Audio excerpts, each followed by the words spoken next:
Hola a todos, soy Jesús Orihuela. En esta oportunidad vamos a presentar la clase, la microteoría de sistema hematológico. ¿Bien? Entonces, para poder hablar del sistema hematológico, inicialmente tenemos que ubicarnos, ¿no? En qué parte de todo el sistema de tejidos estamos. Entonces, justamente, ¿dónde vamos a ubicar a estas células? ¿No? Vamos a estudiar hoy día a los eritrocitos y a las plaquetas, que vendrían a ser los trombocitos. Entonces, vamos a hacer una representación. Nosotros estamos aquí haciendo un muestreo a un paciente, ¿no? Extrayendo la sangre, ¿no?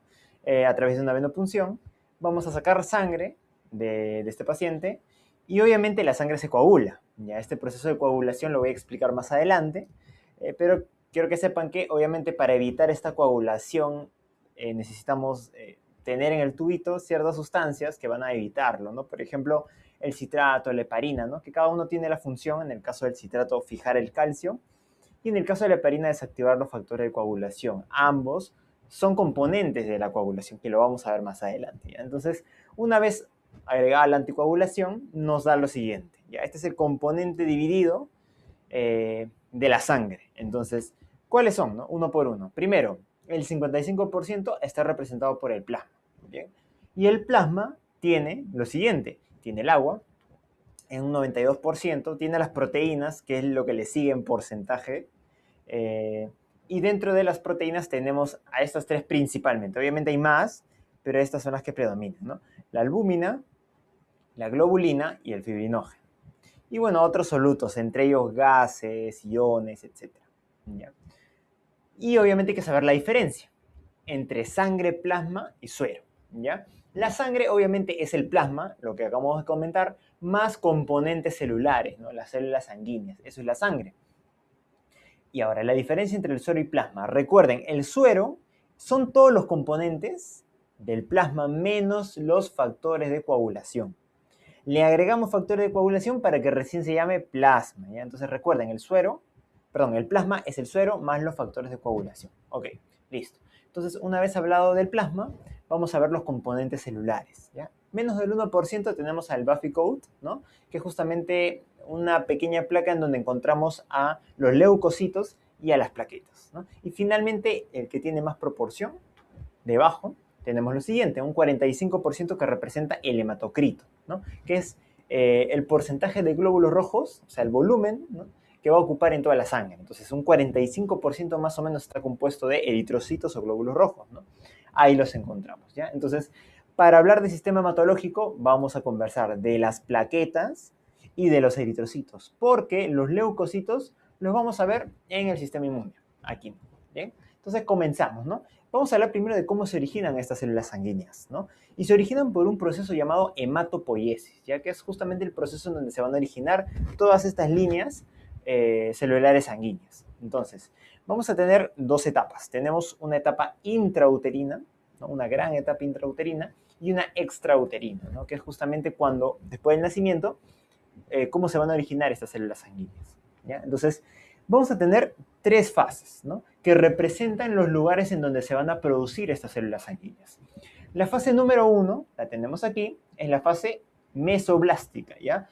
Tenemos que saber lo siguiente, en qué semanas se producen y finalmente en qué lugares se producen, ¿no? Entonces la fase mesoblástica ocurre en el saco vitelino, ¿ya? Aquí podemos ver más o menos entre la tercera semana y la octava semana, que coincide más o menos con el segundo mes. Vemos cómo al inicio se producen muchas células sanguíneas en el saco vitelino, pero va cayendo con el pasar de las semanas, ¿no? Mientras cae, empieza a subir la segunda fase, que es la fase hepatoesplénica, ¿no? Que como su nombre lo dice, produce en el hígado y en los vasos, ¿no? Y acá tenemos más o menos los periodos en donde va a ocurrir esto, ¿ya? Y aquí si seguimos la curva, ven cómo va aumentando y luego va disminuyendo, ¿no? ¿Por qué va disminuyendo? Porque mientras disminuye, la última fase se va produciendo, que es la fase medular, en donde se producen las células sanguíneas en la médula ósea, ¿no? Esta es la que va a continuar por toda la vida, ¿ya? Y mientras cae la segunda fase, la tercera fase, que es la medular, empieza a aumentar, ¿ya? Pero aquí hay una diferencia, ¿no?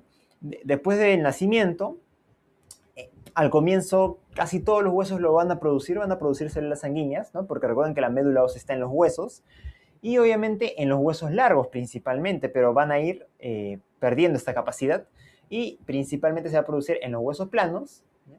Y en algunos huesos como las vértebras, Entonces, más o menos tenemos la representación aquí, ¿no? En los niños es en todos los huesos y en adultos ya se va a ir focalizando esta producción de células sanguíneas, como lo podemos ver en esta imagen, ¿no? En el esternón, justamente acá en los huesos coxales también, ¿ya? Y recuerden, acá está, acá tenemos un corte, ¿no? Del hueso, ¿no? De la epífisis proximal, y tenemos acá dentro a la médula ósea roja, ya que representa un 50%. Y el otro porcentaje, ¿no? Que está más o menos en la diáfisis, tenemos acá a la médula ósea amarilla, ya que representa el otro 50%. Y es importante ver que la médula ósea roja es la activa, donde se va a producir hematopoiesis, mientras que la amarilla es la inactiva, y ahí más bien va a haber adipocitos. ¿Ya? Adipocitos. Listo. Continuando con la hematopoiesis, vamos a ver cómo se originan estas líneas celulares. Primero, va a producirse de una célula madre hematopoyética, ¿ya? Que tiene dos características. Tiene la autorrenovación, que significa que va a ir haciendo muchas mitosis, y la multipotencia, que es la capacidad que tiene esta célula para producir diferentes linajes, ¿ya? Entonces tiene estas dos características. Mientras se va dividiendo y diferenciándose, van a ir produciéndose lo siguiente y va a ir perdiendo características. Entonces observen esto, atentos. Se produce la progenitora mieloide común y la progenitora linfoide común, ¿ya? Que va a originar a la línea mieloide y a la línea linfoide, ¿no? Para que, simple recordarlo, la línea linfoide produce linfocitos, mientras que la línea mieloide produce todo lo demás, ¿ya? Entonces, acá tenemos las dos líneas, cada una va a producir a sus progenitoras, ¿no? Y miren, ¿no? Vamos a ver qué características ha perdido. Aquí ha perdido la autorrenovación. Entonces, estas células ya no se dividen tanto como las células madre. Ya no se van a dividir. Pero conservan su multipotencia porque aún pueden originar diferentes linajes, ¿ya? Entonces, estos progenitores van a diferenciarse específicamente, ¿no? En sus mieloblastos, monoblastos, megacarioblastos, eritroblastos y en la línea linfoide, el linfoblasto, ¿ya? Y estas células, estos blastos, finalmente van a perder ya la capacidad de multipotencia. ¿Por qué? Porque ya está decidido su destino. Los mieloblastos van a producir a los granulocitos, neutrófilos, eosinófilos y basófilos. Los monoblastos van a producir a los monocitos. El megacarioblasto al megacariocito, que finalmente va a producir a las plaquetas, y el eritroblasto al eritrocito, ¿no? Entonces se dan cuenta que su destino ya está definido, ¿no? Solamente les falta madurar, ¿no? Entonces estas, si bien ya no tienen multipotencia, aún están en maduración. Cuando del blasto se forma el cisto, ya recién va a ser maduras, ya van a estar maduras las células. Entonces, blasto en maduración, cito ya están maduras. Entonces, ahí la tenemos, ¿no? Los linajes, y los tenemos en estos 4 niveles. Obviamente todo este proceso tiene nombres, ¿no? El que nos va a importar ahora es la eritropoiesis, que es justamente el origen de los eritrocitos, ¿ya? Entonces vamos a ver ahora un poco del ciclo de vida de un eritrocito, para darnos una idea. Entonces, obviamente va a ser ¿dónde va a ocurrir todo esto? En la médula ósea roja. ¿Qué necesitamos para producir un eritrocito? Y dentro del eritrocito, obviamente, su contenido, que en este caso sería la hemoglobina. Entonces, mire, necesitamos proteínas. ¿Qué proteína? La proteína globina. Necesitamos hierro, es importante tener hierro también. Necesitamos otras vitaminas como la vitamina B12 y la vitamina B9, porque van a estar implicadas en el desarrollo celular del eritrocito, ¿no? Recuerden que antes el eritrocito no tiene núcleo, pero antes de tenerlo, sus progenitoras sí tenían núcleo. Entonces es importante la vitamina B12 y la B9. Y la eritropoyetina, que va a estimular la producción de eritrocitos, ¿ya? Entonces, tenemos acá la eritropoiesis. Los eritrocitos se forman en la médula ósea roja. Eso les acabo de decir, ¿ya? Una vez que se producen, con todos estos componentes necesarios, el eritrocito sale hacia la sangre. Viaja y circula por 120 días, que es su periodo de vida. Luego, los eritrocitos mueren, ¿ya? Después de 120 días, se destruyen, ¿en dónde? En los macrófagos del vaso y del hígado, ¿ya? ¿Qué va a ocurrir en los macrófagos? Bueno, el eritrocito muere, ¿no? Es fagocitado y se va a partir la hemoglobina en sus dos componentes, la globina y el grupo hemo, ¿ya? Componentes que voy a hablar más adelante. Entonces, la globina se desintegra en aminoácidos, ¿no? Va haciendo catabolismo, mientras que el grupo hemo se fragmenta en dos componentes, en hierro, ¿ya? Este hierro va a ir al hígado para almacenarse, etc. Y todo esto va a ser explicado en el metabolismo del hierro, ya más adelante. Mientras que por la otra ruta tenemos lo demás del grupo hemo que se transforma en bilirrubina, se va a conjugar en el hígado, ¿no? Para poder ser excretado por el intestino como estercobilina, ¿no? Que le da la coloración a las heces, o por la orina, dando la coloración como urobilina, ¿ya? Ahí está. Entonces, ese es el metabolismo de la hemoglobina, ¿ya? Finalmente, bueno, y los aminoácidos obviamente se reciclan y vuelven a la médula ósea para formar globina, etc. Entonces, el hierro también se recicla. Pero para terminar esta parte, recuerden, ante situaciones de hipoxia, es decir, poco oxígeno, ¿no? Va a ocurrir lo siguiente. Las células del riñón van a empezar a producirse mucho de este factor de transcripción, que es el HIF, el factor inducido por hipoxia, ¿ya? El cual va a producir una proteína, como es un factor de transcripción, llamado eritropoyetina, representado con la EPO, ¿no? EPO. Entonces, esta eritropoyetina estimula la producción de eritrocitos, produciendo más, ¿no? Compensando esta falta de oxígeno, ¿no?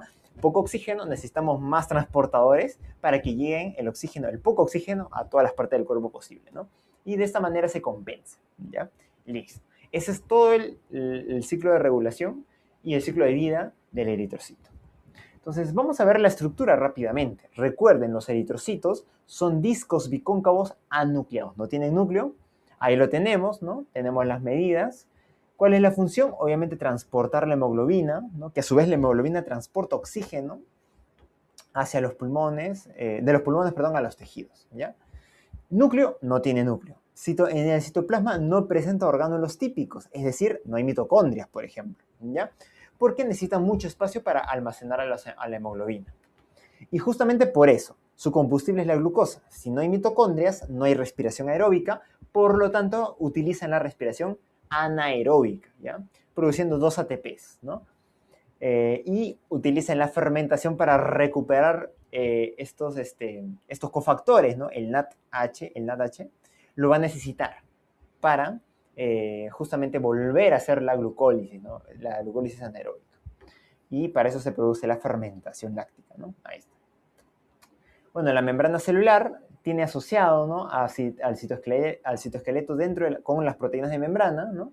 Tenemos todas estas proteínas, ¿no? Que son importantes saberlas en caso de alguna patología que afecte la forma del eritrocito, ¿ya? Y acá están justamente las proteínas integrales, periféricas, y el citoesqueleto que conforma y que le da la forma bicóncava a la hemoglobina, ¿no? Y esta flexibilidad.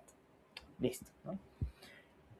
Y bien, algunas reacciones metabólicas que ocurren dentro del eritrocito son las siguientes, ¿no? Entonces, imaginemos, ¿no? Esto de aquí es el eritrocito, lo que está dentro es el citoplasma, o sea, todo esto. Y vamos a encontrar lo siguiente. Se va a producir en el citoplasma, obviamente, la glucólisis, ¿ya? Entonces, ahí está la glucólisis, desde glucosa hasta piruvato. Obviamente, luego va a ser fermentación láctica para recuperar estos cofactores que se han consumido en la glucólisis, ¿no? Y poder volver a hacer más glucólisis. Y aquí tenemos 4 reacciones metabólicas importantes. La primera, la vía de Embed-Meyerhof, que es la glucólisis, ¿ya? ¿Cuál es el objetivo? Formar energía. Tenemos la vía de la metahemoglobina, que en donde va, el objetivo de por sí es evitar la oxidación del hierro, ¿ya? Entonces el hierro tiene que estar en modo ion ferroso, ¿ya? Y para evitar justamente que se vuelva férrico, ¿no? Ocurre esta vía, ¿no? Esta vía de aquí. ¿Qué más? Tenemos otra reacción que es la vía de Rapoport-Luberin, que justamente el objetivo es producir 2,3 difosfoglicerato, que es muy importante cuando veamos la curva de disociación de la hemoglobina, ¿ya? Entonces, vamos a hablar esto con más detalle más adelante. Entonces, ¿qué va a hacer? Producir 2,3 difosfoglicerato, ¿ya? Más o menos en este nivel de las reacciones de la glucólisis. Y la última es la vía de hexosa monofosfato, en donde el objetivo es evitar el estrés oxidativo. ¿Cómo? Formando glutatión reducido. Entonces también, todo tiene que ver con los cofactores, ¿no? Aquí se reduce, ¿no? Para oxidar el glutatión, perdón, para formar glutatión reducido y evitar el estrés oxidativo, ¿no? Luego este glutatión va a evitar que todos estos radicales libres, ¿no? Estos oxígenos dañan a la célula y justamente lo utilizan, ¿no? El glutatión reducido. Y estas son las 4 reacciones metabólicas que ocurren dentro del eritrocito. Bien, y terminamos la parte, ¿no?, de eritrocitos hablando de la curva de disociación. Entonces, acá tenemos a los componentes de la hemoglobina. Tenemos las 4 cadenas de globulina, ¿no?, 2 alfa y 2 beta. Y dentro tenemos al grupo hemo, que obviamente ese puntito del centro representa el ion ferroso, ¿no?, que va a estar ahí anclado. Entonces, y tenemos acá la curva de disociación, ¿ya? Entonces tenemos un eje X, un eje Y. El eje Y y el eje X. El eje X representa a la presión parcial de oxígeno, ¿ya? La presión parcial de oxígeno. Entonces, normalmente tenemos entre 80 y 100, ¿no?, a nivel de la sangre arterial. 80 milímetros de mercurio, 100 milímetros de mercurio. Y esto, ¿no?, va a representar una cantidad de saturación de hemoglobina, miren, ¿ya?, que es más o menos del 95% para arriba, ¿no? Entonces, esa es la saturación normal, ¿no? ¿Por qué? Porque hay una buena presión parcial de oxígeno. Está equilibrado y esta curva lo indica. Sin embargo, esta curva se puede desplazar hacia la derecha, ¿ya?, o se puede desplazar hacia la izquierda. Entonces, ¿en qué condiciones ocurre lo siguiente, ¿ya?, este desplazamiento de la curva? Hacia la derecha significa que hay poca afinidad por el oxígeno. Por lo tanto, el oxígeno se puede salir, ¿ya? Recordemos que en la hemoglobina, ¿ya?, ¿cuántos oxígenos pueden unirse? Obviamente, uno por cada una de estas unidades, ¿no? Acá tenemos el oxígeno, oxígeno por acá, ¿no? Entonces, ¿qué sucede? Cuando la afinidad es poca, se libera el oxígeno. Cuando la afinidad es muy alta, el oxígeno se queda muy unido a la hemoglobina. Entonces, necesitamos que haya poca afinidad cuando esté cerca de las células para que la liberen y la célula pueda consumir el oxígeno. Entonces, para eso es importante, ¿no? ¿Y por qué la curva se desvía a la izquierda? Cuando hay mucha afinidad, ¿ya? Retiene el oxígeno. Entonces, ¿en qué condiciones? Primero, se desvía hacia la derecha. Cuando se reduce el pH, cuando aumenta la producción de 2,3 difosfoglicerato, como les dije en las diapositivas anteriores, ¿no? Aumenta el 2,3 difosfoglicerato y finalmente la hemoglobina puede liberar el oxígeno para poder darle a la célula el oxígeno que necesita para hacer su respiración celular, ¿no? Entonces, para eso es importante el 2,3 difosfoglicerato. Cuando aumenta la temperatura también, cuando aumenta el CO2, ¿no?, todas estas condiciones disminuyen la afinidad y desvían la curva hacia la derecha. Esto se llama el efecto Bohr. Mientras tanto, todo lo contrario, aumento de pH, reducción de 2,3 difosfoglicerato, reducción de la temperatura y del CO2, provoca lo contrario, aumento de la afinidad por el oxígeno, ¿no? Entonces, el de la derecha es el efecto Bohr y el de la izquierda es el efecto Haldane. Listo. Y terminamos con el metabolismo del hierro. Entonces, con respecto al hierro, ¿ya?, tenemos todo un caminito. El grupo hemo, recuerden que se va a degradar, ¿no?, y va a liberar el hierro. En este caso está en modo ion férrico, ¿ya? Tenemos una ferroreductasa aquí a nivel de las células intestinales, ¿no? Este es un enterocito. Entonces, esta ferroreductasa reduce el ion férrico a ion ferroso para que pueda ingresar finalmente, ¿no? Va a poder ingresar por aquí. Entonces, acá tenemos al ion ferroso. Este ion ferroso se vuelve férrico, ¿para qué? Dentro de la célula, para unirse a la apoferritina. Y juntos forman la ferritina, que es una forma de almacenamiento del hierro, ya, la ferritina. En otros caminos que puede realizar, ¿no?, este ion ferroso, cuando no se vuelve ion férrico, puede salir a través de una ferroportina, ¿ya? Y ojo, que esto puede ser inhibido por la hepcidina, ¿ya? Esto es muy importante, un datito, ¿ya?, porque permite explicar luego la fisiopatología de algunos tipos de anemia, ¿ya? Entonces, la hepcidina. Y recuerden que este es un reactante de fase aguda, ¿ya? Es importante que tengan este concepto en mente. Entonces, el hierro, el ion ferroso, sale por la ferroportina cuando no está siendo anulada por la hepcidina, ¿no? Y la efestina, que está a nivel de la parte basal, lo vuelve ion férrico para que se una con una apotransferrina y juntos ya se vuelven una transferrina, que es la forma de transporte del hierro, ¿no? Entonces, esta se transporta, va como ion ferroso hacia la médula ósea roja para hacer la eritropoiesis y producir hemoglobina, producir eritrocitos, ¿ya? Ahí está. Hierro funcional 80%. Mientras tanto, puede irse al hígado y nuevamente almacenarse como ferritina o como hemosiderina, ¿ya? Y ese es el hierro de almacenamiento, que es un 20% más o menos. Finalmente, ¿cuál es la cantidad diaria recomendada? Más o menos 10 miligramos por día, ¿no? Pero de esta cantidad solamente el 10% se absorbe en el intestino. O sea, más o menos 1 miligramo terminamos absorbiendo, ¿no? Finalmente. Listo, ¿no? Entonces, ¿con qué alimentos podemos consumir el hierro para aumentar la absorción? ¿O qué actividades, ¿no? El ayuno, ¿no? Aumenta la absorción. El ácido ascórbico también, ¿no? Por eso se recomienda con un juguito de naranja. Y lo que disminuye la absorción, el té, cereales, ¿no? Productos lácteos también, o algunos medicamentos como el calcio, antiácidos, o los inhibidores de bomba de protones, ¿no? También, ¿no? Por ejemplo, como el omeprazol. Lugar de absorción, el duodeno y yeyuno proximal, o sea, la primera parte del intestino delgado, ¿ya? Y lo que favorece la absorción antes de llegar al duodeno es el jugo gástrico, el ácido clorhídrico, ¿ya? Favorece la absorción de justamente el hierro. Listo. Y terminamos esta clase hablando de la hemostasia, rápidamente. La hemostasia es un proceso fisiológico por el cual se detiene un sangrado, ¿ya? Entonces tomamos en cuenta aquí un vaso sanguíneo que se ha lesionado y obviamente se está perdiendo sangre. Hay dos procesos que van a ocurrir. Una hemostasia primaria, en donde el objetivo es formar un tapón plaquetario después de una lesión endotelial. Entonces acá se lesionó el endotelio y se formó un tapón de plaquetas, ¿ya? Acá está, una agregación plaquetaria. Sin embargo, esta agregación plaquetaria es inestable, necesita estabilizarse a través del tiempo, y eso es gracias a la hemostasia secundaria, cuyo objetivo es estabilizar el tapón plaquetario mediante la creación de una red de fibrina, ¿ya? Y acá tenemos la red de fibrina ya completamente, ya no sigue sangrando, ¿ven? Ya no está sangrando como aquí. Y esto es un poco de contexto, los factores de coagulación que se van a utilizar aquí en la hemostasia secundaria, ¿ya? Tenemos estos 13 factores, ¿no? Obviamente con algunas excepciones, ¿ya? El factor 1 es el fibrinógeno, el factor 2 es la protrombina, el factor 3 es el factor tisular, así se llama, el factor 4 es el calcio, el factor 5 es la proacelerina, el factor 6 no está, no hay factor 6, el factor 7 es la proconvertina, el factor 8 es el factor antihemofílico A, el factor 9 es el factor Christmas, ¿no? Que es el B también, ¿no? Se le llama, el factor antihemofílico B. El factor Stuart es el 10, el 11 el tromboplastínico, ¿no?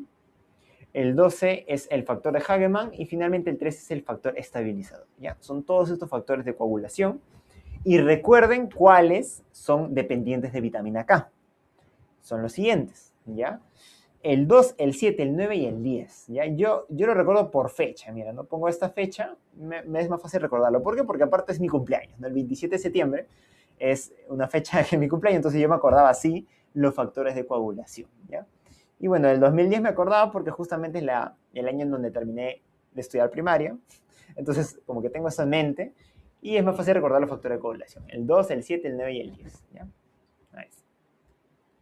Y bueno, comenzamos con hemostasia primaria. Tenemos dos componentes, una hemostasia vascular y una plaquetaria, propiamente dicho. En la hemostasia vascular, primero se lesiona el endotelio y la primera reacción que tiene el vaso sanguíneo es una vasoconstricción.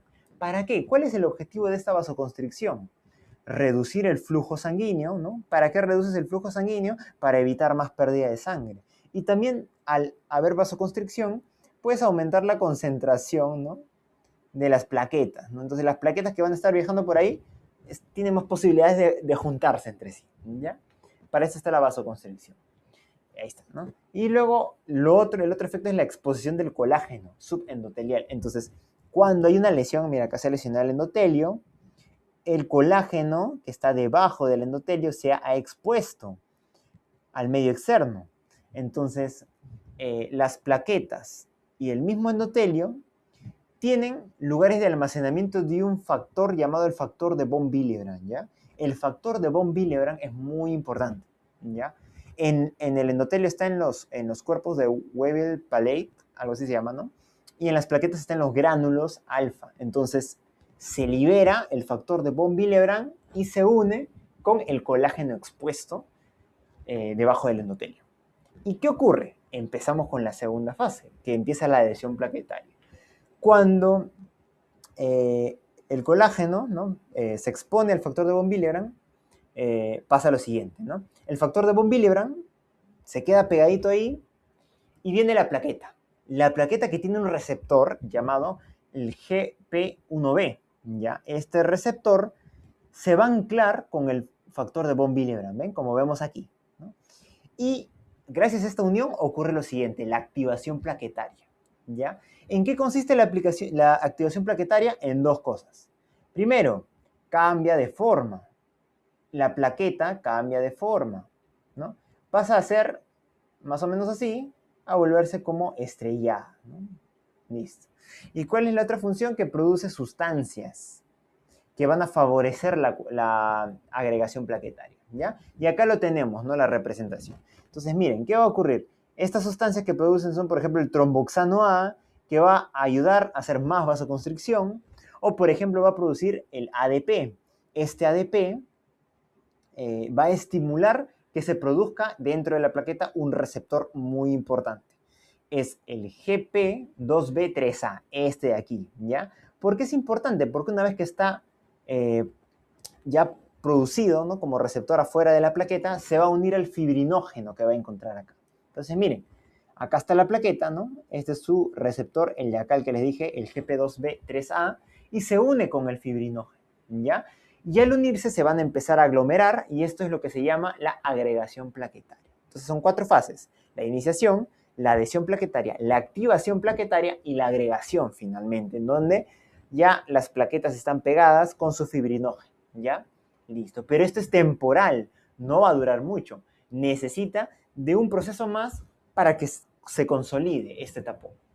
¿Cómo? Finalmente con la hemostasia secundaria, y con esto terminamos, ¿ya? La hemostasia secundaria tiene como protagonista a los factores de coagulación. Tenemos una vía extrínseca y una vía intrínseca, y estas luego terminan en la vía común, ¿ya? Acá puse varios factores de coagulación dispersos para que vean cómo ocurre el proceso. La vía extrínseca la recuerdan así. ¿Qué factores de coagulación están implicados? Acuérdense, 3 más 7, 10, porque está implicado el factor 3 y el factor 7, y obviamente el factor 10, que es común a ambas, ¿ya? A la intrínseca y a la extrínseca. Entonces tenemos acá la vía extrínseca. Ocurre una lesión endotelial, se produce el factor tisular por esta lesión, que es el factor 3, ¿ya? Y este factor 3 activa el factor 7 y se convierte en factor 7 activado, ¿ya? Luego, este factor 7, acá, perdón, nos detenemos acá. Vamos con la vía intrínseca. Hay una lesión endotelial, se producen todas estas sustancias, ¿ya? El colágeno, la calicreína, el cininógeno. Estas activan al factor 12, se produce factor 12 activado, este factor 12 activa el factor 11 activado, y este factor 11 activa el factor 9. Ven, va como en caidita, ¿no? 12, 11, 9, ¿ya? El 10 no, porque el 10 ya le dije que es una vía común a ambas. Entonces, y se produce el factor 9 activado, ¿ya? Por otro lado, el factor 8 se activa también. Luego les voy a decir cómo, ¿ya? Y estos son los que terminan activando el factor 10, ¿ya? Tanto el factor 7 por la vía extrínseca como el factor 9 y 8 por la vía intrínseca, ¿ya? Activan al factor 10 y ahí está el factor 10 activado para empezar la vía común, ¿ya? ¿Cómo recuerdan lo que está implicado en la vía común? Recuérdenlo así. 10 sobre 5 es igual a 2 por 1. O sea, está implicado el factor 10, el factor 5, el 2 y el 1, ¿ya? Obviamente todo lo demás está aquí, en la vía intrínseca. Y acá tenemos la vía común. Entonces, ¿qué ocurre en la vía común? El factor 5 que está por ahí se activa, luego les digo cómo se activa, ¿ya? Ahí tenemos el factor 5 activado que se asocia con el factor 10. Y ambas activan al factor 2, que es la protrombina, ¿ya? Esta protrombina se transforma en el factor 2 activado, que es la trombina. Esta trombina, finalmente, el fibrinógeno que les dije, ¿no? Teníamos a las plaquetas, ¿no? Con su receptor, acá estaba el fibrinógeno unido a otra plaqueta. ¿Qué va a pasar? Este fibrinógeno va a activarse gracias a la trombina y se transforma en fibrina, que es el factor 1 activado, ¿ya? Y ahora sí empieza este proceso de taponamiento estable. Entonces, Ahí está, ¿no? Ya se produjo gracias a la fibrina. Entonces ahora se formó fibrina aquí y está consolidado el tapón, ¿ya? Pero necesita de algo más. El factor 13, que es el factor estabilizador, se activa para estabilizar ese tampón finalmente, ¿ya? Ahora, ¿cómo es que se producen estas activaciones? La trombina activa el factor 5, activa el factor 8, ¿ya? Activa el factor 13 también, ¿ok? ¿Ya? Eso es lo que pasa. ¿Ya? Entonces, por eso es que se activa, ¿no? Y lo dejé ahí vacío, ¿ya? Y un detalle más, las activaciones que requieren calcio están pintadas de azul. O sea, la activación del factor 7, la del factor 9, la del factor 10 y la de la protrombina requieren calcio, que es el factor 4, ¿no? El que faltaba mencionar aquí. Requiere esto como reacción, ¿ya? Acá también calcio, calcio y calcio, ¿no? Listo, ¿ya? Y eso sería todo con respecto a la hemostasia secundaria y a todo el sistema hematológico.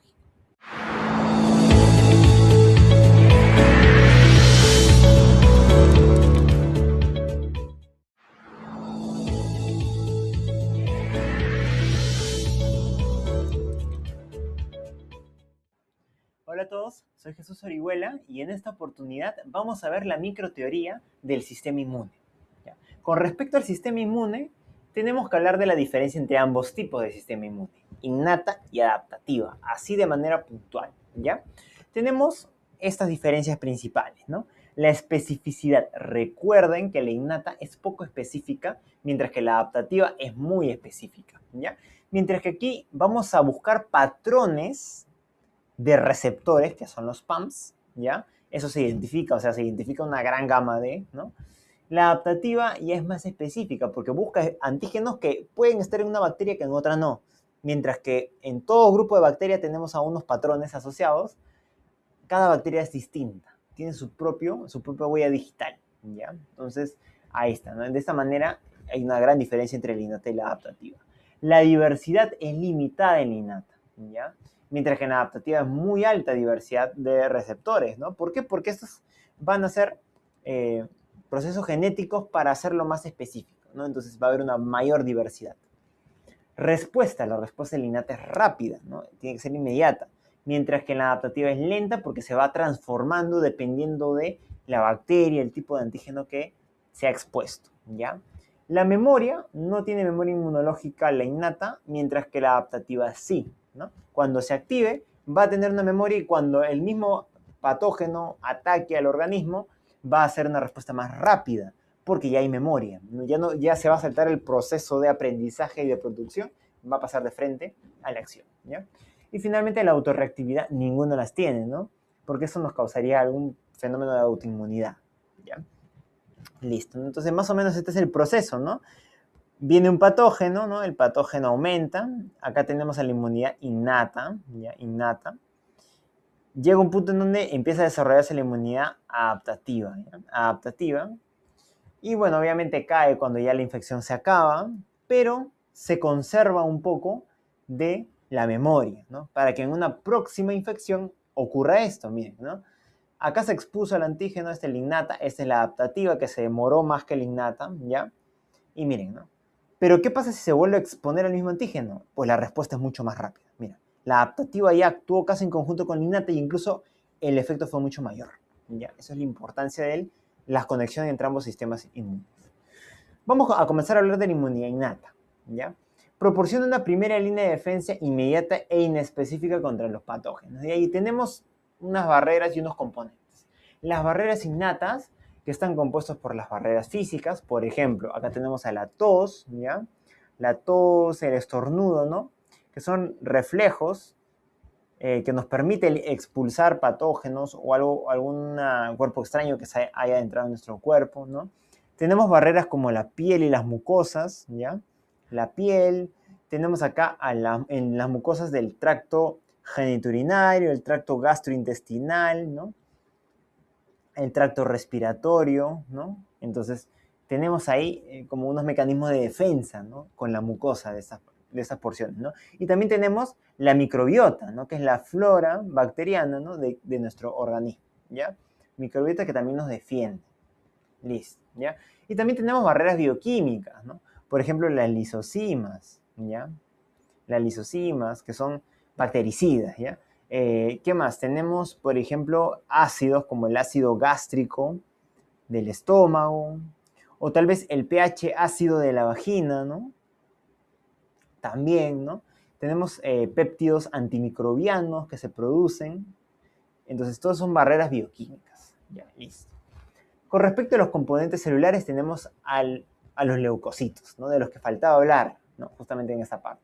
Tenemos a los granulocitos o polimorfonucleares, ¿no? En donde tenemos a los granulocitos, perdón, tenemos a los neutrófilos, ¿no? Tenemos los neutrófilos,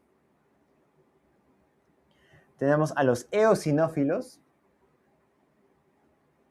y a los basófilos, ¿ya? A los basófilos. Acá están los basófilos. Y estos son los granulocitos o polimorfonucleares, ¿ya? Principalmente el neutrófilo, ¿no? Es el polimorfonuclear.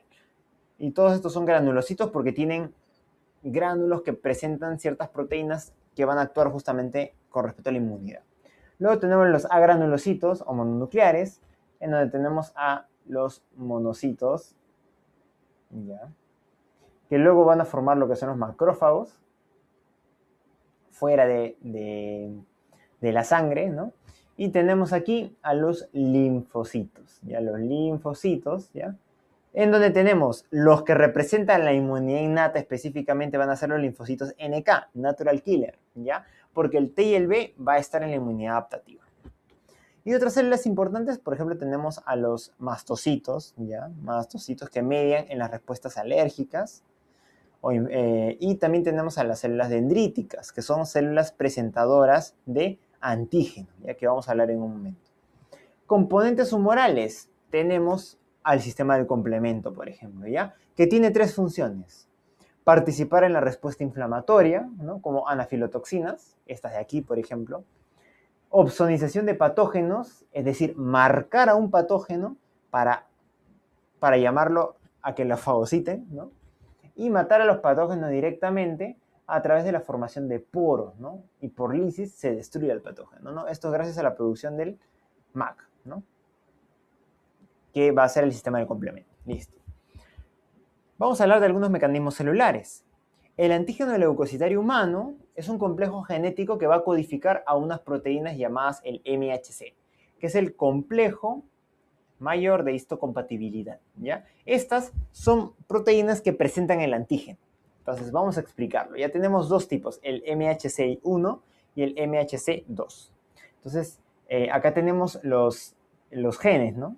Miren que los genes de una letra producen el 1 y los genes de dos letras producen el 2, ¿ya? Ahí están. Entonces, ¿con quiénes se une el MHC1? Con el CD8. Mientras que el MHC2 se une con el CD4. Entonces no se olviden, la reglita 8 por 1 es igual a 4 por 2. ¿Ya? Esa es la regla para que recuerden cuál complejo mayor de histocompatibilidad se une con cuál de los receptores. ¿Ya? Y acá la estructura, diferencia, ¿no? El MHC1 tiene una cadena larga, una cadena corta, mientras que el MHC2 tiene dos cadenas, alfa y beta. ¿Ya? Y acá tenemos la estructura. Este vendría a ser del MHC1, ¿ya? Y acá tenemos una imagen de cómo se va presentando el antígeno, ¿no? Miren, acá está la proteína intracelular que va a ser presentada, se degrada y se forma acá el MHC1 y miren cómo finalmente lo presenta, ¿no? ¿Presenta a quién? Al linfocito TCD8, ¿ya? Porque recuerden que el 1 le presenta al 8, ¿ya? A esto. Mientras que acá tenemos el MHC2 y aquí está la otra presentación con el CD4. ¿Ya? Ahí está en la imagen representada.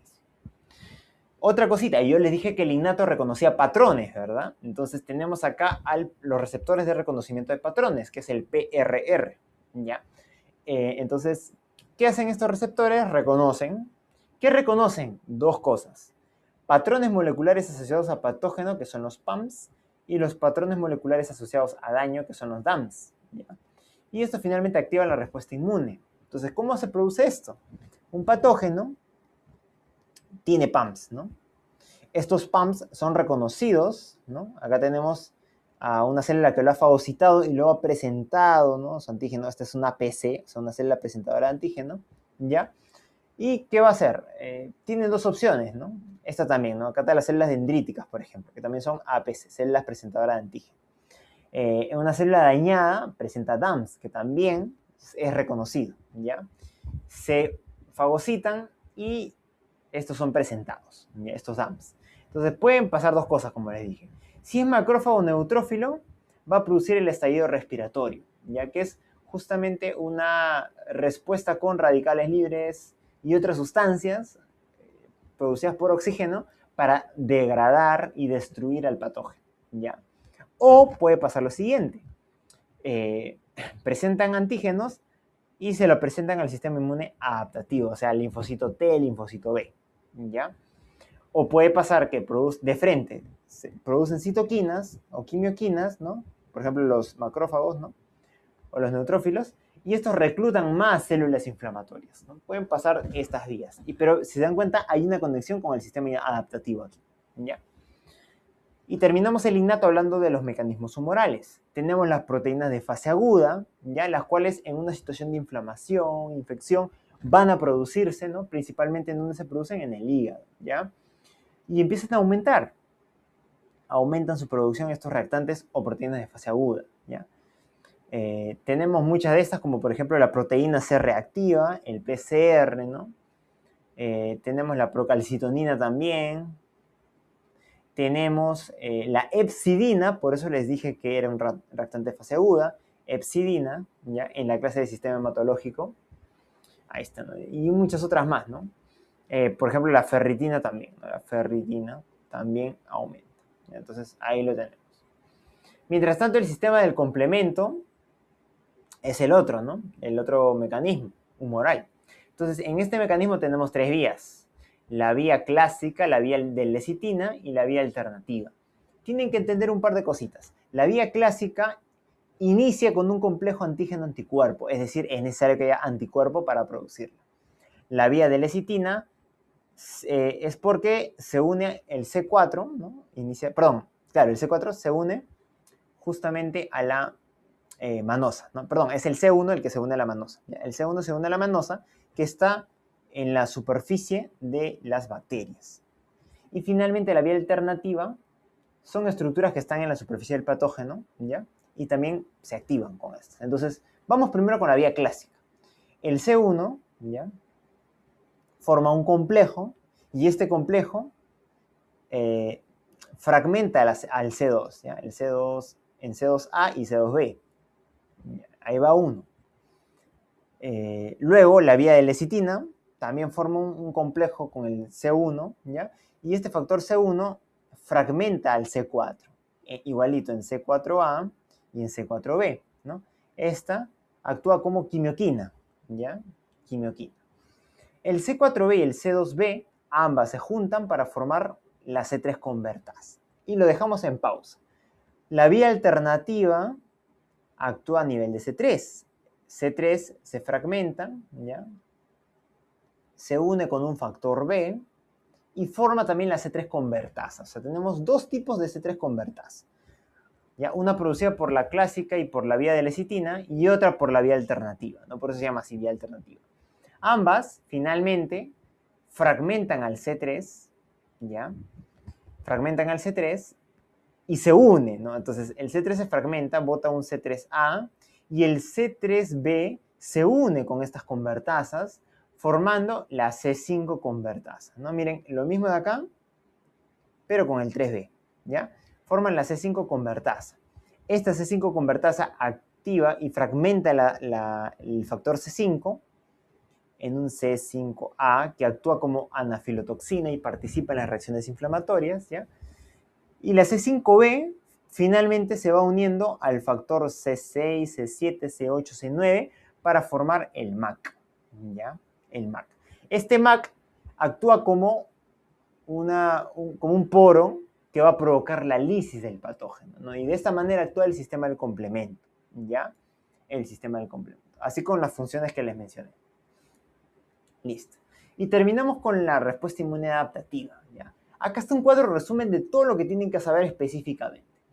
Tenemos el desarrollo primero, que obviamente se origina en las células en la médula ósea, y acá está el precursor, y madura en el timo, especialmente las células T, de la que estamos hablando ahora, ¿ya? Los linfocitos T, porque es la inmunidad adaptativa celular, ¿ya?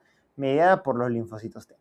Entonces, en el timo va a ocurrir la selección positiva y la selección negativa, ¿ya?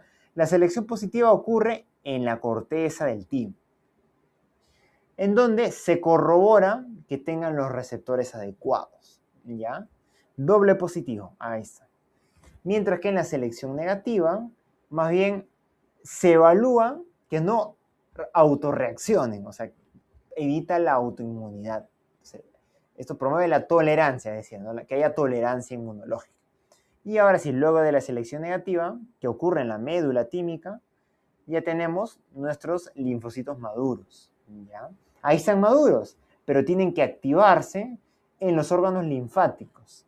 Se activan, cuando se activan, por ejemplo, el T CD8 se vuelve citotóxico, ¿no? Y el TCD4 es el helper, ¿ya? Acá se activan en los órganos linfáticos, ¿ya? Y se van a producir algunas citoquinas, van a empezar a secretarlas. Por ejemplo, esta de aquí secreta esta citoquina, secreta esta de acá, ¿no? Y acá hay algunas cositas importantes que tienen que recordar, ¿no? Entonces recuerden, el interferón gamma y la interleuquina 2 son las principales del linfocito TH, o sea, el helper 1, ¿no? TH1. Entonces, la interleuquina 2, ¿qué hace? Activa las demás células y las llama, ¿ya? A todas las demás células del sistema inmunológico. Listo. Mientras que el interferón gamma justamente actúa directamente en el ataque, ¿ya? Especialmente en las células infectadas por virus. Del TH2 tienen que recordar la interleuquina 4, la 5 y la 13, ¿ya? ¿En qué van a estar mediadas? En la activación de eosinófilos y en la producción de inmunoglobulina E de los linfocitos B, ¿ya? Inmunoglobulina E que tiene que ver con las alergias, ¿no? Y las respuestas antiparasitarias con los eosinófilos. La TH17, acuérdense de la interleuquina 17, ¿ya? Y las reguladoras, ¿no? Que previenen la autoinmunidad, o sea, mantienen la tolerancia, como les estaba diciendo. Listo. Y tenemos acá cómo se produce la respuesta inmune adaptativa celular. Entonces, primer paso, hay una ingesta de patógenos a través de las células presentadoras de antígenos, las APC, se procesan y se presentan a través de el MHC, ¿no? El MHC, ahí está, se presenta. Puede ser MHC1 si es T-helper, MHC2, perdón, MHC1 si es citotóxico, MHC2 si es T-helper, ¿no? Entonces, ahí está, ¿no? La segunda acción se presenta, se une con el receptor de linfocitos T, que es el TCR, ya esa es la primera señal, pero necesitas de una segunda señal, que es la coestimulación, ¿no? Entonces, el B7 se une con el CD28 del linfocito T. Esta conexión tiene que ser importante, ¿ya? Tiene que haber una señal 1 y una coestimulación, que es la señal 2, para que esté regulado correctamente. Y finalmente ya se activa el linfocito y produce citoquinas, ¿ya? Entonces, el T-helper va a producir, por ejemplo, la interleuquina 2, que como les dije, provoca proliferación de linfocitos B, proliferación del CD4 y CD8, activación de los linfocitos NK, produce más T reguladoras, transforma los monocitos, transformación en monocitos, en macrófagos, ¿no? Activa todas las demás, como les dije. Por eso es el T-helper el que ayuda a los demás, ¿ya? Y mientras tanto los citotóxicos se activan para poder presentar su acción, ¿no? Que es liberar perforinas, granzimas para eliminar a las células afectadas, ¿ya? Por patógenos. Finalmente, la inmunidad humoral, igualito. Se activan primero los T-helper, ¿ya? Los T-helper se activan, ¿ya? Entonces, ¿qué ocurre? Presentan los antígenos también acá, ¿no? Porque se producen acá unos receptores especiales, ya que es el BCR, este es el BCR, ya, el BCR. Entonces, fagocita el patógeno y lo presenta. Lo presenta con el linfocito T, ¿ya? A través del MHC2, ¿ya? Porque es el T-helper. Entonces, lo presenta, es reconocido por el TCR, ¿ya? Y luego, obviamente, tiene que haber su señal coestimulatoria. Y finalmente, este T-helper secreta citoquinas que van a estimular al linfocito B a que su material genético empiece a recombinarse y produzca anticuerpos, inmunoglobulinas. Y finalmente producen inmunoglobulinas, ¿no? Ahí está. Para eso es todo este proceso de la inmunidad adaptativa humoral. ¿Y qué ocurre? Se producen anticuerpos, como les dije, ¿no? Acá tenemos una representación de un anticuerpo, ¿ya? Que tiene una cadena pesada y una cadena ligera, ¿no? Que es esta de acá, ¿ya? Y miren las funciones de los anticuerpos. Neutralizan a la bacteria, la rodean para evitar que siga haciendo daño, le provocan opsonización, es decir, al rodearlo la marcan para que sean fagocitadas, y finalmente activan el complemento. Recuerden que la vía clásica necesitaba de un complejo antígeno-anticuerpo. Ahí está. Para activar, ¿no?, la vía clásica. Listo. Y terminamos hablando de los anticuerpos. Acuérdense del GATME o del GAMBE, ¿no? En donde tenemos inmunoglobulinas, primero la G, ¿ya? Acuérdense, esta es la inmunoglobulina gestacional, ya, la gestacional. Es la que puede ser pasada por vía placentaria, ¿ya? Es la gestacional. No vayan a confundirse, IgM, mamá, no, madre no. Es gestacional porque en esta parte de la medicina en obstetricia hablamos de gestaciones, ¿ya? Gestación. Entonces, gestacional. Acá está, ¿no? Y esta también es la inmunoglobulina que nos va a permitir saber si ha habido una infección previa, ¿ya? ¿Por qué? Porque en una infección primaria, la IgM es la primera en producirse en una infección, la primera en una infección, ¿ya? O sea, esto nos indica infección aguda, mientras que aquí nos indica que ya es la segunda en la infección en producirse, que ya ha habido una infección y no necesariamente el paciente está enfermo, sino que ha quedado con estos anticuerpos, ¿ya? Esta es la crónica. Tenemos la IgA, que es la que se encuentra en las mucosas, ¿ya? En las mucosas, en la leche materna, etc. ¿Ya? Ahí la tenemos, la IgA. Tenemos la IgD, ¿ya?, que va a formar los receptores, ¿ya? Va a formar los receptores, ¿de quién? Del BCR, ¿no? Acá teníamos, ¿ven? El BCR era como un anticuerpo, ¿no? Y bueno, justamente es el IgD, ¿ya?, que va a ayudar como receptor en el BCR. Y finalmente la IgE, ¿ya?, que es la que media las alergias, ¿no?, las respuestas alérgicas, ¿no? Entonces, cuando ustedes vean asma, estos temas, van a ver mucho del IgE, ¿ya? Y va a estar muy asociada, obviamente, a los mastocitos, ¿ya?, y a los basófilos, ¿no? Basófilos, que producen, ¿no?, histamina, heparina, etc., ¿no? Ahí está, en las respuestas alérgicas. Y eso sería todo con respecto a los anticuerpos y al sistema inmune en su totalidad. Muchas gracias por su atención.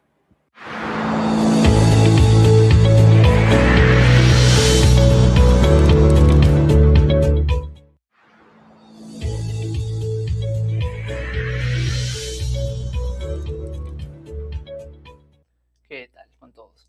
Vamos a abarcar ahora el capítulo de ciencias básicas. El tema es correspondiente al curso de histología y vamos a ver lo correspondiente a tejido sanguíneo. ¿Listo? Vamos a ver primero un panorama general dentro de la definición del mismo. El tejido sanguíneo está dentro del grupo del tejido conectivo. ¿Listo? Acuérdate, el primer concepto que tienes que tener es que esto está dentro del grupo del tejido conectivo. Doctor, pero yo he escuchado que el tejido conectivo es más matriz, etc.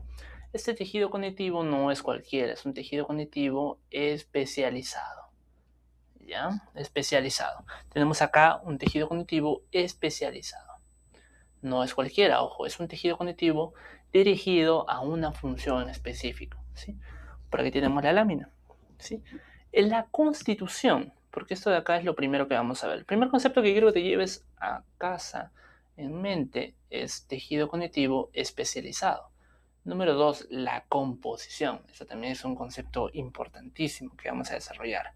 ¿Cuál es la composición de este tejido? Porque muchas veces hablamos de tejido sanguíneo y tú piensas que solamente es sangre, lo cual no es correcto. ¿Sí? Por acá vamos a hablar de composición.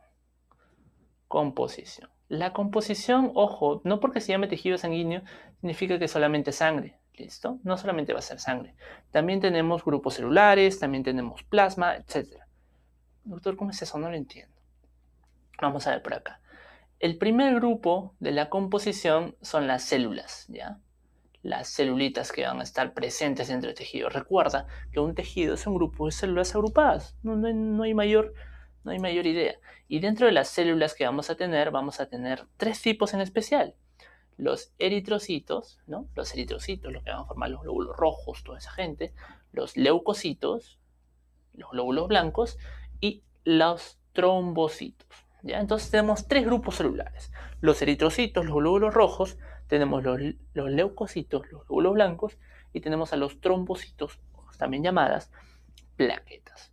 Doctor, solamente hay células ahí, o sea, todas están agrupadas juntas. Entonces, ¿por qué la sangre es líquida? Entonces, no entiendo, doctor. Tenemos por acá otro grupo, ¿ya? La composición no solamente celular, y eso es lo curioso y característico dentro del grupo de tejido sanguíneo. La composición no solamente celular, sino también tenemos por acá matriz extracelular. Doctor, pero en todos los tejidos tenemos matriz extracelular y no por eso andas de un lado para otro.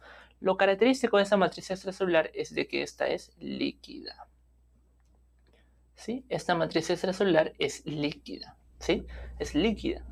¿Y a qué le vas a llamar esa matriz extracelular líquida? Y tiene un nombre muy característico que tú seguramente lo conoces. El famoso plasma, ¿ya? El famoso plasma. La matriz extracelular del tejido sanguíneo se va a llamar plasma. Tú lo conoces. Entonces las celulitas están deambulando dentro de toda estructura plasmática y van avanzando de un lado para otro. Por eso el tejido sanguíneo es líquido, ¿sí? Por eso puede ir de un lado para otro. Acuérdate, ¿cuáles son las funciones? Transporta nutrientes. Todos estos grupos celulares, canales de irrigación van a llevar nutrientes a diferentes lugares. Van a desplazar ciertas estructuras, van a desplazar desechos. Todo lo que tenemos por ahí acumulado que está presente, lo voy desplazando. Es como también echar agua, ¿no? A la cochinada que estamos ahí teniendo. Transporta diferentes metabolitos. O sea, cuando tú comes, no es que comes y mágicamente aparece en tu célula. Lo transporta la sangre, ¿no? Hasta tu célula que absorbe toda la cantidad necesaria de ATP. Transporta oxígeno también. El oxígeno va andando, deambulando dentro de la estructura celular. Transporta oxígeno. Y muy importante, somos organismos que estamos regulados, nuestra temperatura corporal está regulada por la sangre. Entonces hay una regulación de la temperatura corporal, otra de las funciones que vamos a tener presentes. ¿Sí? Por acá. ¿Cuáles son los solutos del plasma? Porque tanto hablo de plasma, pero no sé cuál es el plasma. Los solutos del plasma, o sea, los que están andando dentro de acá, tenemos en número 1, por acá, apúntalo, que se llama la albúmina, ¿ya? La albúmina. La albúmina es la estructura, una de las principales proteínas que están dando en el plasma. Y si quieres anotar un dato, en este caso, la albúmina es el principal componente proteico. Es el más importante de los componentes proteicos, ¿ya? Apúntalo, componentes proteicos. Entonces, doctor, ¿cómo es esto? ¿La albúmina está deambulando en la sangre? Sí. ¿Y es la proteína más importante? Sí. Sí, es una de las más importantes. Es uno de los principales componentes proteicos, ¿ya? Es la más abundante dentro de esta estructura en relación a su importancia. Doctor, ¿para qué me sirve la albúmina? Ya sé que es uno de los principales componentes proteicos, pero ¿para qué me sirve? Para transporte. Cuando veas su capítulo de fisiología, vas a ver que diferentes hormonas se transportan asociadas a la albúmina. ¿Sí? Entonces no podemos dejar de mencionar a la albúmina. La albúmina está presente dentro del plasma, ¿ya? Y representa el 50% total de las proteínas plasmáticas. Entonces el 50% de todas, ¿ya? De todas las proteínas que andan en el plasma. O sea, ¿es la más abundante? Sí, muy abundante, ¿no? Representa en tamaño. ¿Qué más, doctor? La albúmina regula la presión. ¿Qué presión arterial? No, regula la presión, del vaso sanguíneo se conoce como la presión oncótica. La sangre no sale de su lugar porque tenemos una presión oncótica que le va a hacer el versus. O sea, la sangre ya está andando normal por su vaso sanguíneo, ¿no? Por su pista. Y la sangre por presión hidroestática va a querer salir, pero no puede porque hay presión oncótica que está regulando ahí las paredes, entonces no lo deja salir. Doctor, ¿la albúmina es la única proteína que existe en la sangre, en el plasma? La respuesta es no, tú lo sabes. También tenemos por acá globulinas. Las globulinas, las famosas globulinas. ¿Las globulinas para qué me sirven? Sirven de defensa y transporte, ¿ya? Tenemos acá de defensa y de transporte, lo vamos a escribir por acá. Tenemos a las gamma globulinas, a las alfa globulinas y a las beta globulinas. La alfa y la beta me van a servir principalmente de transporte, ¿ya? Principalmente de transporte. Así como la albúmina transportaba, estas de acá, la alfa y la beta, me sirven de transporte. Y la gamma globulina, doctor, estas me van a servir para algo mucho más importante, que es la respuesta inmune, ¿ya?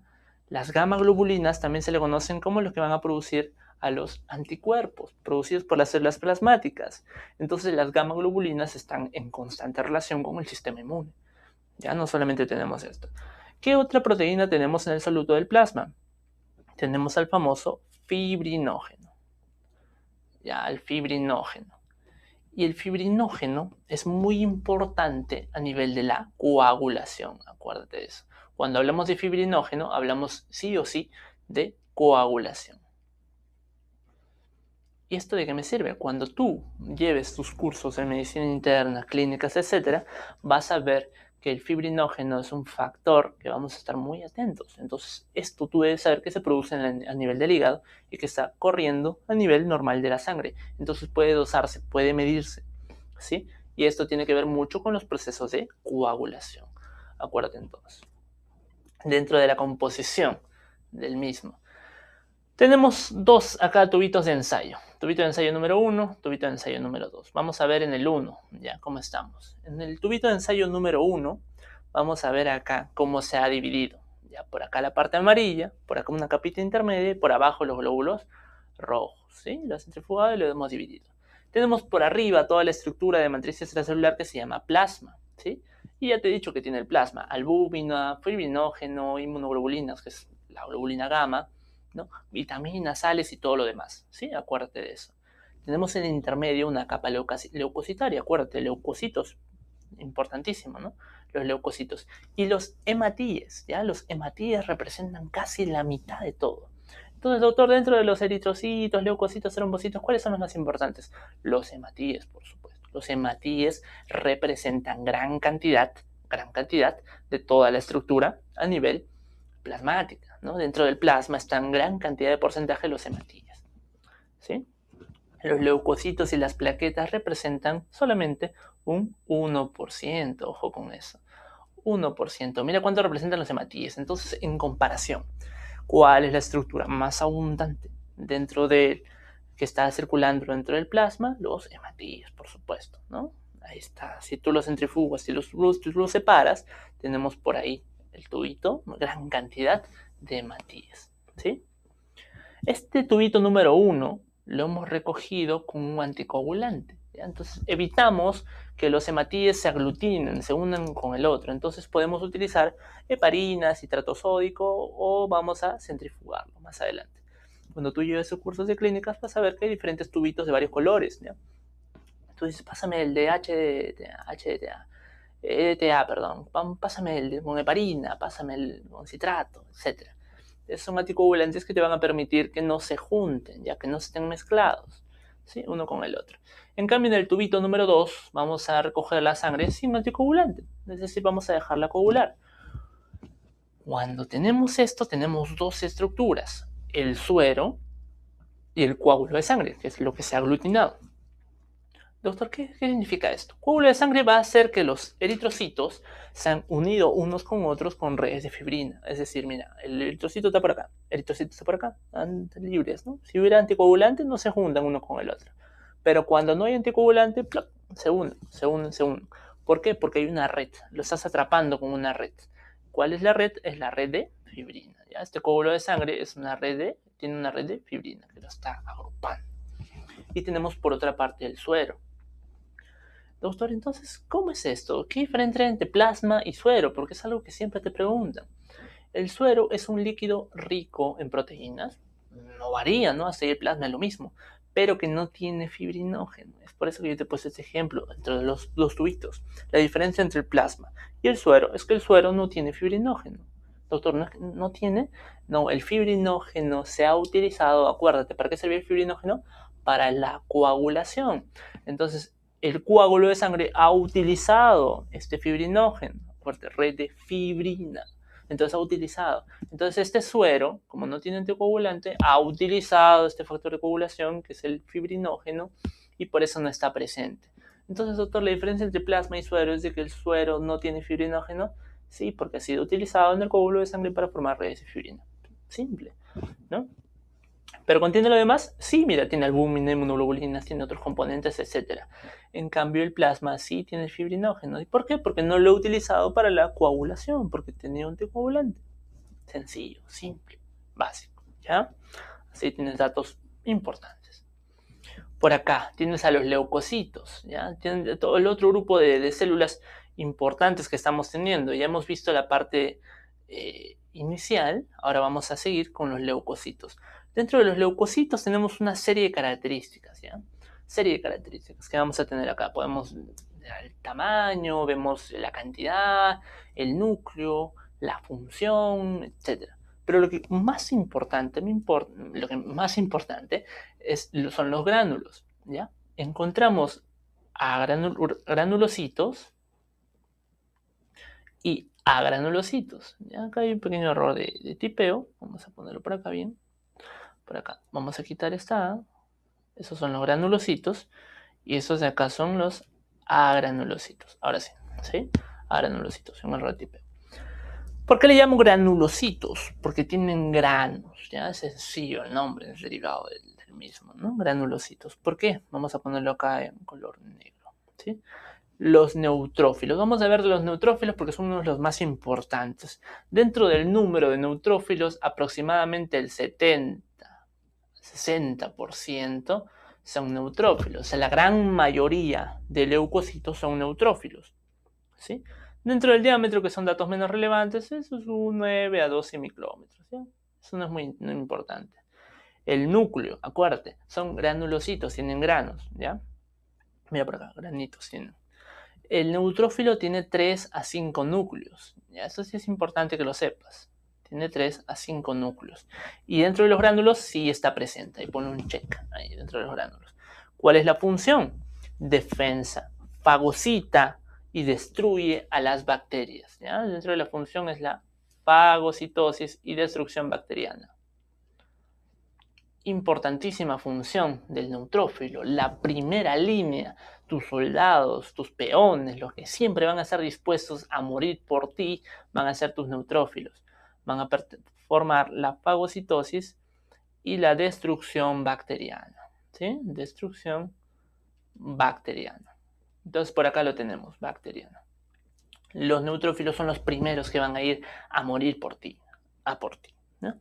Dentro del periodo en el cual aparecen, esos aparecen en la primera semana, ya duran menos de una semana en su periodo de duración. No duran tanto, mueren al toque, ¿sí? Y dentro de esa estructura, como ya te iba mencionando, lo tenemos por acá, mira. Tienes más de 3 a 5 núcleos, mira, aquí está 1, aquí está 2, aquí está 3. Tienes por ahí puntitos, son granulocitos. ¿Tiene gránulos? Por supuesto que sí, ¿no? Corresponden a una gran cantidad. Vamos a ver ahora los eosinófilos, ¿no? Importantes células que seguramente las escuchado en tu clase de asma, ¿no? Estos representan muy poquitos, 2 al 4%. Entonces, doctor, ¿por qué me dice esto? Porque yo te indico que si hay más cantidad de eosinófilos es una alteración. Entonces debe ser propio de alguna patología, ojo con eso. El diámetro, esos son más grandes que los neutrófilos. Los eosinófilos son más grandes, tienen 10 a 14 micrómetros, ¿ya? Más grandecitos. Dentro de los núcleos solamente tienen 2 núcleos, acuérdate, 2 núcleos, ¿sí? 2 eosinófilos. ¿Tienen gránulos? Sí, tienen gránulos. ¿Y cuál es la función? Forman complejos antígenos anticuerpo, ¿ya? Acá por acá. Vamos a formar un complejo de antígeno con los anticuerpos, ¿ya? Antígeno-anticuerpo. Esta es la función principal de los eosinófilos. Forman complejos antígeno-anticuerpo. Doctor, entonces el asma, que es una enfermedad donde tengo la célula presentadora de antígeno y viene el antígeno y está acá, ¿está presente el eosinófilo? Por supuesto que sí. ¿Ya? Formas un complejo. ¿Qué más, doctor? Destruye parásitos. ¿Ya? Su función es de destruir parásitos. Entonces, en una parasitosis, ¿quién va a estar elevado? Los eosinófilos. ¿Ya? Destruye parásitos. Los eosinófilos son elevados. Doctor, ¿qué más tenemos dentro de los granulocitos? Tenemos a los basófilos. Estos corresponden muy poquititos, menos del 1%. Ah, verdad, no te hablé de la estructura, ¿no? Ahí tenemos, mira, 1, 2 núcleos. Tenemos acá granulado. Y su función destruir parásitos, ¿no? Dentro de los basófilos. Dentro de los basófilos tenemos a las estructuras que van a estar formadas por dos núcleos, nuevamente dos núcleos, ¿sí? Dos núcleos. Son un poco más pequeñas, en realidad, de 8 a 10 micrómetros. Tenemos gránulos, por supuesto, son granulocitos. Esto ya por inercia, ¿no? Granulocitos, todos tienen gránulos. Y los basófilos están presentes en la reacción inflamatoria, ¿ya? Principalmente en reacciones inflamatorias. Importante destacar, ¿sí? Cierto, no te había dicho cuánto duran los eosinófilos. Duran menos de 2 semanas. Doctor, ¿y los basófilos cuánto duran? Esto duran años. Puede durar de 1 a 2 años en tu cuerpo. ¿Sí? No es tan rápido. El neutrófilo sí muere rápido, no dice por todos, te defiende, muere. El eosinófilo reacciona a su complejo antígeno-anticuerpo y luego ¡bum!, se muere. ¿Sí? Los basófilos duran menos, 1 a 2 añitos, ¿ya? Ahora tenemos el grupo de los agranulocitos. ¿Ya? Los agranulocitos, ¿qué te quiere decir? Que no tienen gránulos. Su prefijo agranulocitos, no tienen gránulos. Los monocitos, ¿ya? Los monocitos, mono 1, representan del 3 a 8% dentro del total. ¿Sí? Los monocitos sí son más grandes, ya son de 12 a 15 micrómetros. Ya son más grandes, son más de calibre. Tenemos ahí más grandes. Solamente tienen un núcleo, acuérdate, un núcleo. Y su núcleo es como un riñón, ¿ya? Riñonado. Apúntalo por acá. Mira, si el basófilo tenía sus dos núcleos, si el basófilo tenía por acá sus dos núcleos, 1 y 2, aunque no lo creas, este de acá solamente tiene 1. Y mira, parece un riñoncito, ¿no? Es arriñonado, ¿sí? Arriñonado. ¿Tiene gránulos? Recuerda, estamos en los agranulocitos, no tiene gránulos, ¿sí? ¿Y cuál es su función?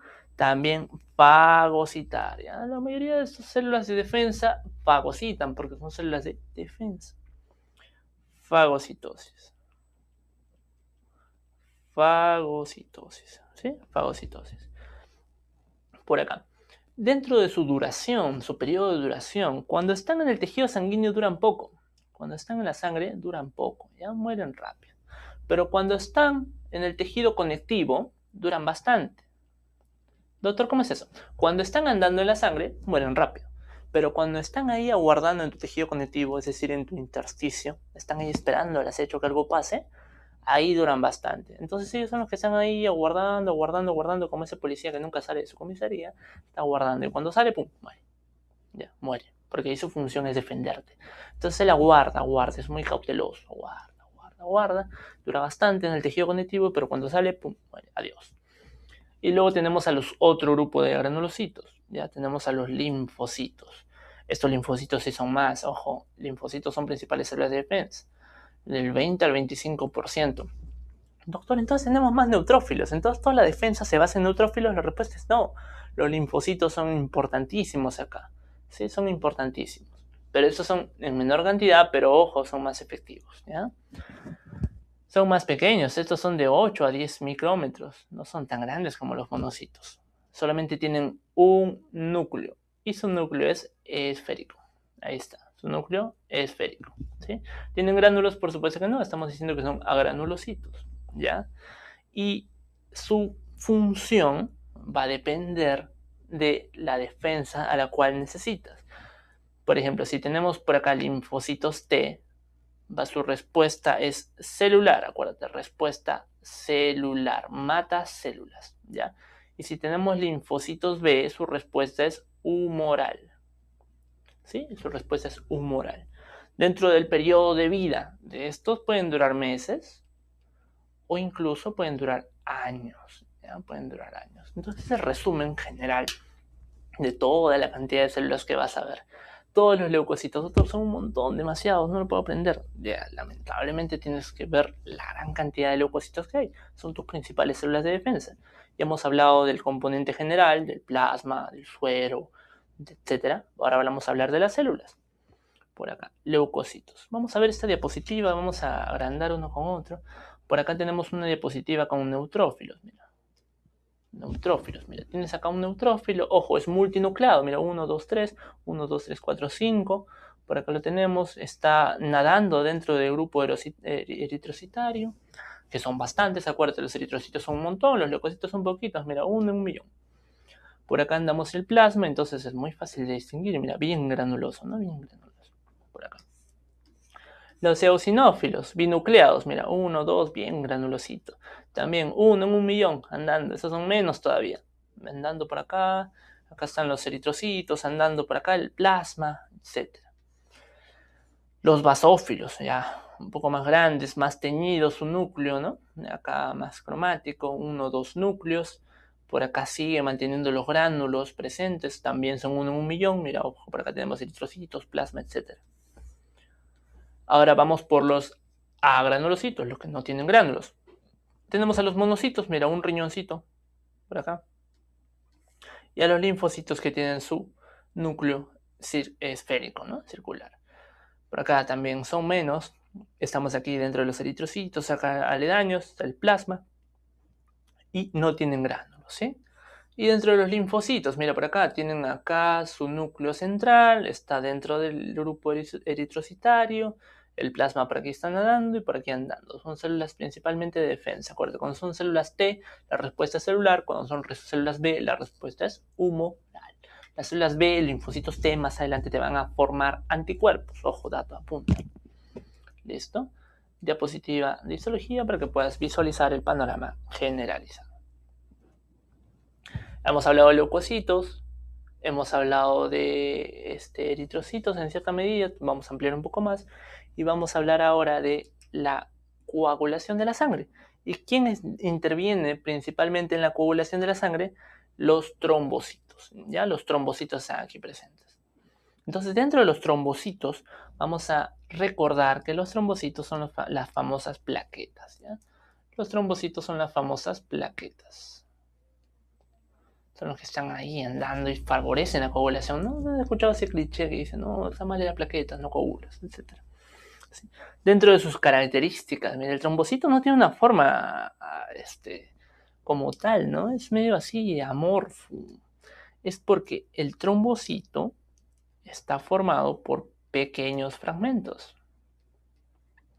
Está formado por pequeños fragmentos, ¿sí?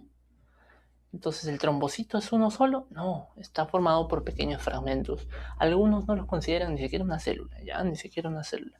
Pequeños fragmentos de citoplasma, ¿sí? ¿De dónde deriva este trombocito?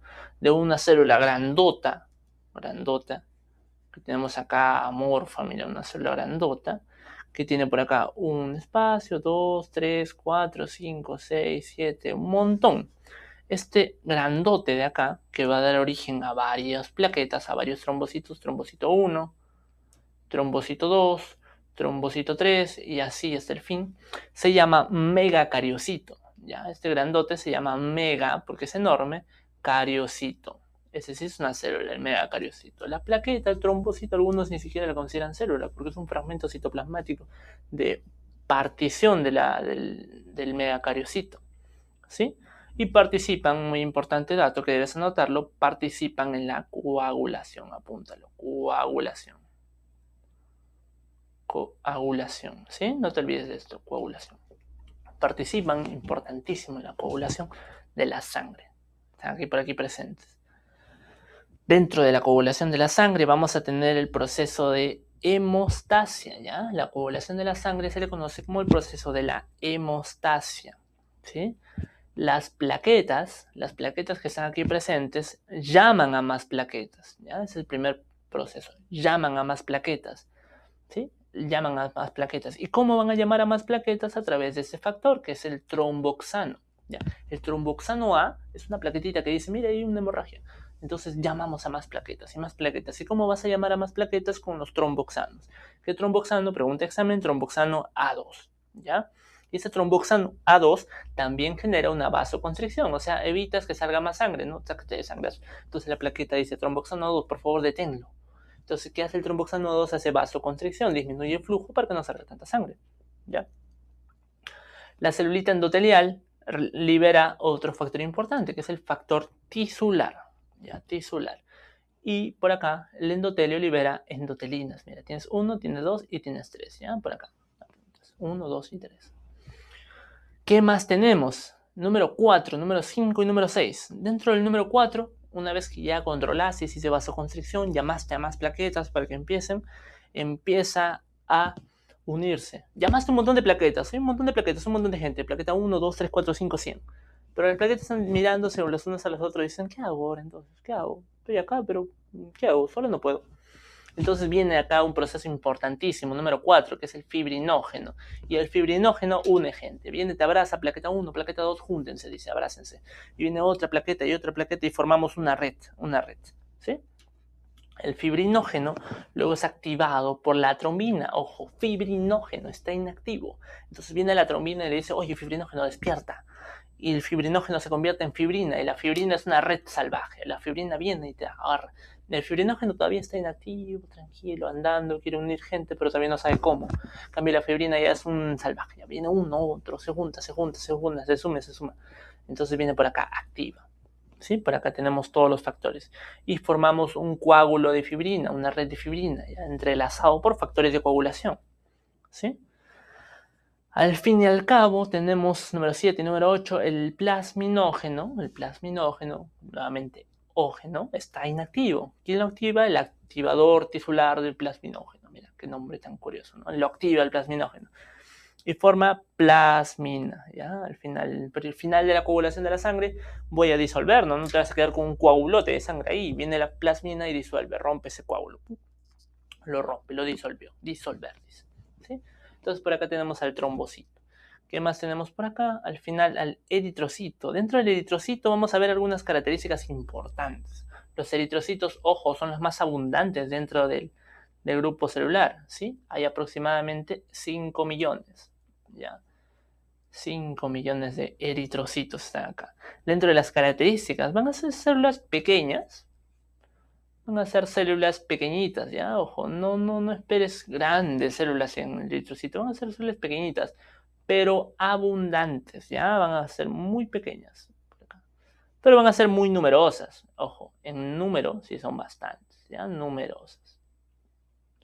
Eso sí, ahí sí está presente, son numerosas, son bien numerosas, aproximadamente 5 millones, ojo, ¿sí? Por acá me sirve para transportar oxígeno, transporta oxígeno, ¿sí? Transporta oxígeno. ¿Qué más transporta?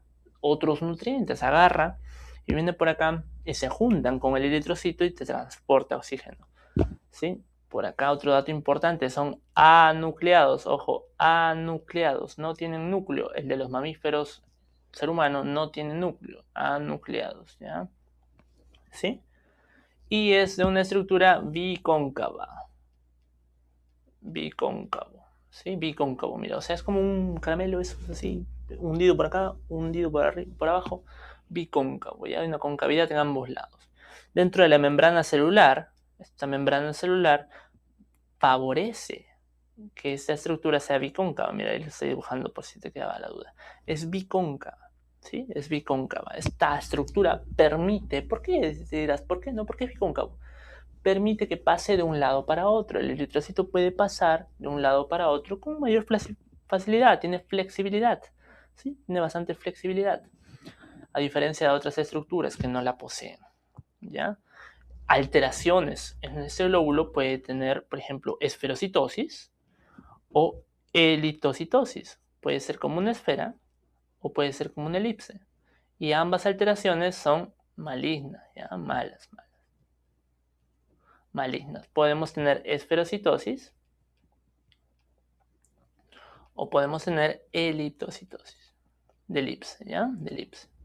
Entonces hay una estructura por acá que permite que están acá, la espectrina. Hay celulitas acá de espectrina que están agarrando a la membrana para que siga con esa forma bicóncava, ¿ya? La espectrina. Cuando no tenemos espectrina se dan esas alteraciones, ¿sí? Esas alteraciones presentes dentro del eritrocito. El eritrocito es una gama de células que tenemos aquí muy presentes y su diámetro es aproximadamente de 6 a 8 micrómetros. ¿Ya? Es pequeñito en realidad, un neutrófilo le saca de mugre. De 6 a 8 micrómetros, ¿sí? Pero son abundantes, eso sí, abundantes. Dentro de acá tenemos al finalizar las células de la hematopoiesis. Todo empieza con las células madre, ¿ya? Así como hemos hablado en otros capítulos, las células madre multipotenciales, entonces dan origen a muchas estructuras. Tenemos acá una célula madre hematopoiética, o sea, va a dar origen a la línea de la sangre hematopoiética, y tenemos acá una célula madre mieloide. La célula madre hematopoiética es la madre de todas, ¿ya? La madre. Va a dar una línea mieloide, ¿sí? Y por otro lado una línea linfoide, pero vamos a centrarnos en la línea mieloide, ¿ya? La línea mieloide. Vamos a dar una serie de precursores, ¿ya? Y al final células en maduración. Por ejemplo, tenemos a la maduración de los granulocitos, ¿ya? Todos los granulocitos, ya sabes, neutrófilos, basófilos, eosinófilos y a todos los macrófagos. Tenemos, por ejemplo, el monocito, ¿no? Tenemos precursores, monoblasto, promonocito, monocito, y el monocito cuando atraviesa la estructura del epitelio se llama macrófago, una forma activa en la cual solo piensa en comer, comer, comer, comer. ¿Sí? Entonces, en conclusión, voy a soltar macrófagos. ¿Listo? Suelto macrófagos. ¿Qué otras células voy a producir por acá? Los neutrófilos, mira, dentro de la línea mieloide tenemos dos líneas, acuérdate, mieloide y linfoide, estamos en mieloide nada más. Dentro de la línea mieloide tenemos mieloblasto, promielocitos, mielocitos, todos los precursores que están en el camino, metamielocitos, y al final voy a dar al neutrófilo. Importante célula, ya hemos hablado de él. Por acá tenemos otro grupo, los eosinófilos, células productoras de eosinófilos. Tenemos mieloblasto, mielocito, promielocito, metamielocito, hasta formar el eosinófilo. Dentro de otro grupo, mira, por acá tenemos unidades formadoras de colonias de granulocitos y macrófagos, y por acá tenemos unidades formadoras de colonias de eosinófilos. Seguimos en la línea mieloide, ojo, mieloide. Por acá tenemos unidades formadoras de basófilos. Al final, ¿qué va a dar? Ojo, basófilos, obviamente. Tenemos ahí mieloblastos, todos los precursores, hasta llegar al basófilo. Y el basófilo puede tener una forma activa que se llama el mastocito. ¿Ya? Mastocito. Por acá tenemos dentro de la línea mieloide, hasta ahora hemos visto puro leucocito. Mira, macrófago, monocito, neutrófilo, eosinófilo, basófilo. Puro leucocito. ¿Hemos hablado de plaquetas? Para nada, ¿verdad? Recién tenemos acá los megacariocitos. Tenemos el megacarioplasto, megacariocito, mira cómo se fragmenta, y al final, ¿quién da? A las plaquetas. Y por último tenemos a la línea eritroide, ¿ya? Que al final me va a dar al hematía. Entonces, en resumen, en conclusión, nosotros tenemos por acá a la parte de los leucocitos, mira, este es leucocito, leucocito, leucocito y leucocito. Por acá tenemos a los trombocitos o plaquetas, y por acá tenemos a los eritrocitos o hematíes. Mira, todos parten de la línea mieloide. Doctor, y la línea linfoide es la otra línea que está acá, que le hemos suprimido por efectos de que el tema es de tejido de sangre y hematopoiesis, ¿no? Pero tenemos ahí por ahí el linfoide, tenemos linfocito T, linfocito B y toda su mancha. Entonces hay dos líneas, mieloide y linfoide. Dentro de las mieloides saco leucocitos, perdóname, eritrocitos y trombocitos, ¿ya? Línea mieloide, muy importante. Y así hemos concluido la parte del tejido sanguíneo, muchachos.